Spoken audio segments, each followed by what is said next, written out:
বন্ধুরা, আপনারা যদি রোহিত শর্মাকে একজন অসাধারণ খেলোয়াড় মনে করে থাকেন তাহলে মন থেকে ভিডিওটিতে একটি লাইক অবশ্যই করবেন। ফল বিক্রেতার ছেলের প্রেমে রীতিমতো হাবুডুবু খাচ্ছেন নীতা আম্বানি।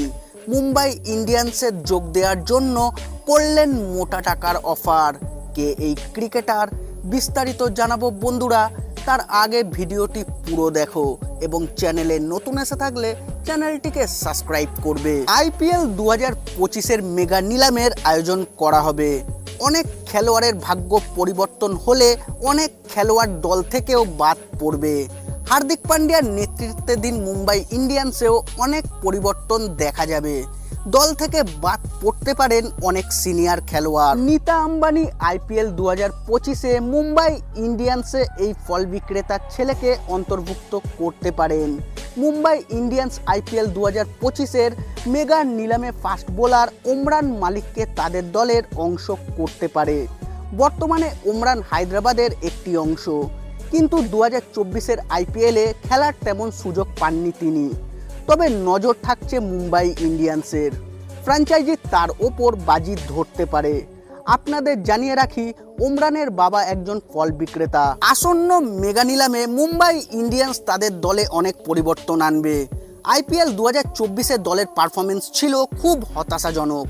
5 বারের বিজয়ী মুম্বাই আইপিএল 2024-এ প্লে অফ থেকে বাদ পড়া প্রথম দলও হয়ে উঠেছে। অন্যদিকে আইপিএল 2022-এ ওমরানের বোলিং পারফরমেন্স মুগ্ধ করে সকল ক্রিকেট প্রেমী মানুষকে। তার ফলস্বরূপ পরে ওমরানকে ভারতীয় দলের একটি অংশ করা হয়েছিল। ওডিআই ও টি20 সিরিজে খেলার সুযোগ পান তিনি, কিন্তু ভারতের হয়ে কয়েকটি ম্যাচ খেলার পর ওমরান দল থেকে উধাও হয়ে যান। তার ফাস্ট বোলিংয়ের কারণে তাকে শোয়েব আখতারের সঙ্গেও তুলনা করা হয়েছিল। ভারতের হয়ে এখনো পর্যন্ত 10টি ওডিআই ম্যাচে তিনি 13টি উইকেট নিয়েছেন এবং 8টি টি20 ম্যাচ খেলে 11টি উইকেট শিকার করেছেন তিনি। 2023 সালে ওয়েস্ট ইন্ডিজের বিরুদ্ধে শেষ ম্যাচটি খেলেছেন ওমরান। এরপরে তিনি এখনো পর্যন্ত ভারতীয় দলে তার প্রত্যাবর্তন সম্ভব করতে পারেননি। আইপিএল 2022-এ ওমরান দুর্দান্ত বোলিং করে নির্বাচকদের মুগ্ধ করেছিলেন। 14টি ম্যাচে তিনি 22টি উইকেট নিয়েছিলেন, কিন্তু সেই মরশুমের পরে আইপিএল 2023 ও 2024-এ তার পারফরমেন্স খুব একটা বিশেষ কিছু করতে পারেননি তিনি।